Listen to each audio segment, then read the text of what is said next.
शिक्षक भरतीची जाहिरात आता अखेर प्रसिद्ध झाली आहे आणि तब्बल 21,000 जागांसाठी शिक्षक भरतीची जाहिरात शिक्षक विभागानं प्रसिद्ध केली आहे। पवित्र पोर्टलच्या माध्यमातून जिल्हा परिषदेच्या आणि खासगी शिक्षण संस्थांची ही जाहिरात प्रसिद्ध करण्यात आली आहे। त्यामुळे गेल्या काही महिन्यांपासून शिक्षक भरतीच्या प्रतीक्षेत असणाऱ्या उमेदवारांची आता ही प्रतीक्षा संपली आहे आणि या शिक्षक भरतीसाठी अर्ज नेमका कसा करायचा तेही आपण पाहूया। तब्बल 21,000 जागांसाठी ही जाहिरात प्रसिद्ध झाली आहे। पवित्र पोर्टलच्या माध्यमातून जिल्हा परिषद खासगी शिक्षण संस्थांची ही जाहिरात आहे आणि ही वेबसाईट पहा।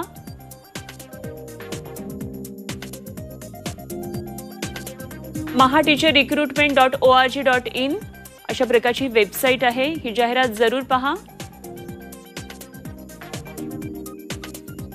वेबसाईटच्या मुख्य बारवर डाउनलोडचा ऑप्शन असेल।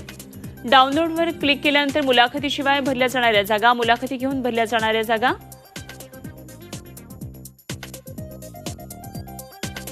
कुठल्या जिल्ह्यामध्ये किती, कुठल्या संवर्गासाठी जागांची माहिती आहे हे सर्व दिलेलं आहे। ही माहिती व्यवस्थित जाणून घ्या आणि मगच अर्ज भरा।